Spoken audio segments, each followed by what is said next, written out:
இயற்கை நமக்கு கொடுக்குற உணவுப் பொருட்களை அல்ட்ரா ப்ராசஸ் செஞ்சு சாப்பிடும்பொழுது அதுவே நமக்கு பெரிய கெடுதலாக மாறுது.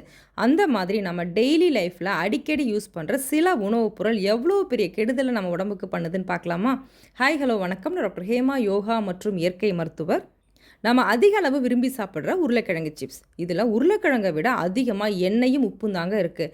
இதனால் high blood pressure, high cholesterol, உடல் எடை அதிகரிப்பு போன்ற பிரச்சனைகள் வர்றதுக்கு அதிக அளவில் வாய்ப்பு இருக்குது. இதுக்கு பதிலாக நம்ம என்ன எடுத்துக்கலாம்? அதிக புரோட்டீன் மற்றும் நார்ச்சத்து உள்ள உப்பு கடலை, popcorn, roasted makhana, roasted nuts and seeds. Number 2, வெயில் காலத்தில் நம்ம அதிகமாக விரும்பி குடிக்கிற கூல்ட்ரிங்க்ஸ். இதில் வெறும் கார்போனேட்டட் வாட்டர், சுகர், கலர் இது தாங்க இருக்குது. இதை நம்ம ரெகுலராக எடுத்துக்கும் பொழுது டயபெட்டிஸ், ஹார்மோனல் போன்ற பிரச்சனைகள் வர்றதுக்கு ரொம்ப வாய்ப்பு அதிகம்.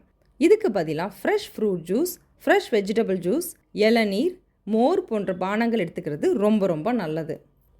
நம்பர் 3, ஈஸி அண்ட் ஹெல்தி பிரேக்ஃபாஸ்ட்டுன்னு நினச்சி சாப்பிட்ற பிரெட் அண்ட் ஜாம். இந்த ஜாமில் என்ன இருக்குதுன்னு தெரியுமா? 20% தாங்க ஃப்ரூட் பல்ப், மீதி எல்லாமே சுகர், கலர், ஃப்ளேவர்ஸ், ப்ரிசர்வேட்டிவ்ஸ். இதனால் நமக்கு என்ன பயன்னு சொல்லுங்கள்? இதுக்கு பதிலாக வீட்டில் ப்ரிப்பேர் பண்ண sugar free jam, yoghurt, honey, cut fruits இப்படி நம்ம யூஸ் பண்ணலாம்.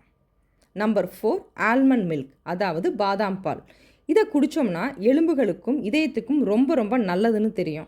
எதுக்காக நம்ம காசை கொடுத்து உடலை கெடுத்துக்கணும்? கொஞ்சம் யோசிச்சு பாருங்கள். இயற்கையாக கிடைக்கிற உணவை ப்ராசஸ் பண்ணாமல் சாப்பிட்டாவே பல நோய்கள் நமக்கு வராமல் பார்த்துக்க முடியும். இந்த மாதிரி பாட்டில் அடைக்கப்பட்ட பாதாம் மில்கில் வெறும் 3% பாதாம், மீதி தண்ணீர், சர்க்கரை, ப்ரிசர்வேட்டிவ்ஸ். உங்களுடைய ஆரோக்கியத்திற்கு மறந்துடாதீங்க, இயற்கை எதை உருவாக்கவில்லையோ அதை எடுத்துக்கொள்ளாதே.